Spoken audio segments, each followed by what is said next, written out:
गुरु, सबकी नजर महाराष्ट्र पे टिकी थी, झारखंड पे टिकी थी, उत्तर प्रदेश के उपचुनाव भी लोगों ने देख लिए, राजस्थान के उपचुनाव की थोड़ी बहुत चर्चा हो गई, प्रियंका गांधी की सीट की चर्चा हो गई, लेकिन बिहार में एक ऐसा जबरदस्त खेल हुआ है जिस पर अभी तक किसी की नजर नहीं पड़ी, न चर्चा हुई। तो हमने सोचा क्यों ना आपका ध्यान इस तरफ आकर्षित किया जाए।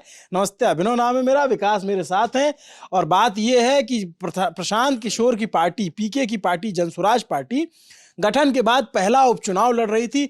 उनकी पार्टी ने क्या खेल किया है, उनकी पार्टी का क्या हुआ है, विकास मेरे साथी हैं, वो इस पे बताएंगे। लेकिन मैं उससे पहले आपको बता दूं कि बिहार की 4 विधानसभा सीटों पर उपचुनाव हो रहे थे, और वो 4 विधानसभा सीटों के नाम है, पहली सीट है इमामगंज, और दूसरी सीट है तरारी, तीसरी है रामगढ़, और चौथी है बेलागंज। बारी बारी से सीटों के बारे में बताएंगे हमारे साथी विकास।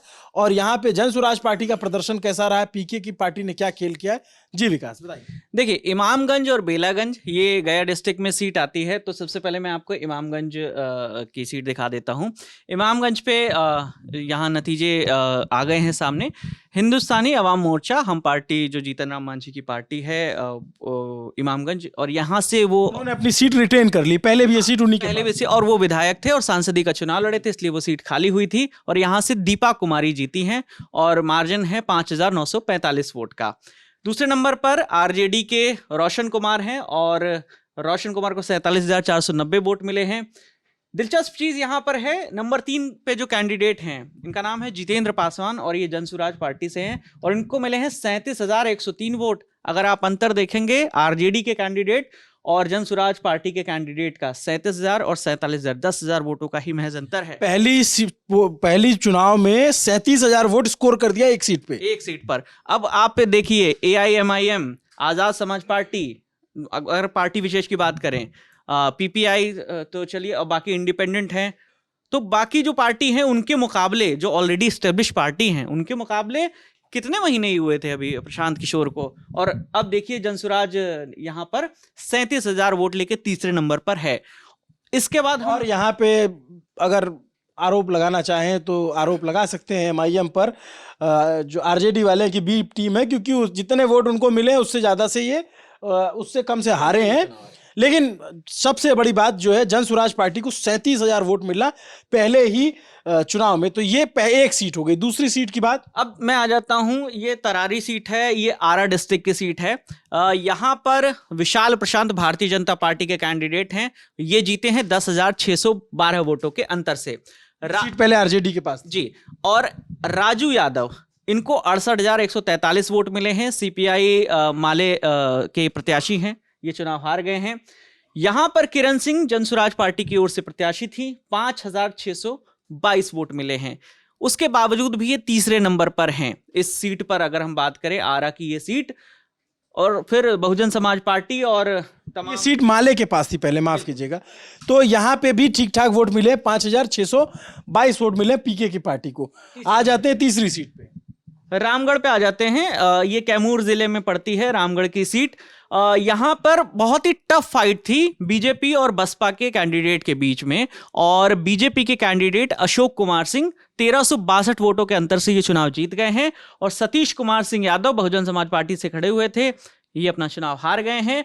और अजीत कुमार सिंह यहाँ पर आरजेडी से कैंडिडेट थे, उनको मिले हैं 35,825 वोट, तीसरे नंबर पर है। और ये इकलौती, उन 4 सीटों में से ये इकलौती ऐसी सीट है जहां पर जनसुराज पार्टी के कैंडिडेट चौथे नंबर पर है, उनको 6,513 वोट मिले हैं। तो ये सीट पहले आरजेडी के पास थी, तो ये सीट 1,300 के करीबी मार्जिन से बीजेपी ने छीन ली है। बहुजन समाज पार्टी का उत्तर प्रदेश के बाहर बहुत दिनों बाद कोई ऐसा प्रदर्शन देखने को मिला होगा जहां इतना क्लोज पार्टी गई है।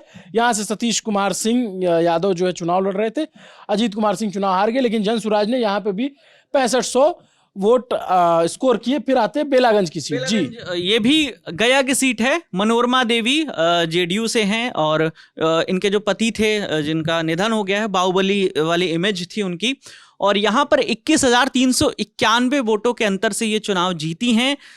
जेडीयू से ये कैंडिडेट थी, इन्होंने आरजेडी के कैंडिडेट को 51,943 उनको वोट मिले थे, 21,000 के वोट के अंतर से आरजेडी के कैंडिडेट विश्वनाथ कुमार सिंह को हराया। ये सीट भी आरजेडी के पास थी, तो जेडीयू ने एक सीट बीजेपी ने छीनी, एक सीट बीजेपी ने एक सीट माले से, एक सीट आरजेडी से छीनी, और ये जेडीयू ने एक सीट आरजेडी से छीनी और हमने अपनी सीट रिटेन की। और फिर यहाँ पे जनसुराज पार्टी से मोहम्मद अमजद इनको टिकट मिला था। जनसुराज पार्टी से 17,285 वोट मिले, मतलब AIMIM से ज्यादा वोट इनकी पार्टी को मिले हैं, और कई जगह पर बसपा से भी ज्यादा और बाकी पार्टियों से भी ज्यादा वोट मिले हैं। एक सीट पे 37,000 वोट, एक सीट पे 17,000 वोट, 2 सीटों पे करीब करीब 6,000 वोट। प्रशांत किशोर ने अपनी ओपनिंग में जो ये बात चल रही थी कि प्रशांत किशोर सिर्फ जो है हवा और सोशल मीडिया के खड़े किए हुए नेता हैं या जो बना रहे हैं, एक जमीन पे असर एक चीज दिखा। पहले चुनाव में उन्होंने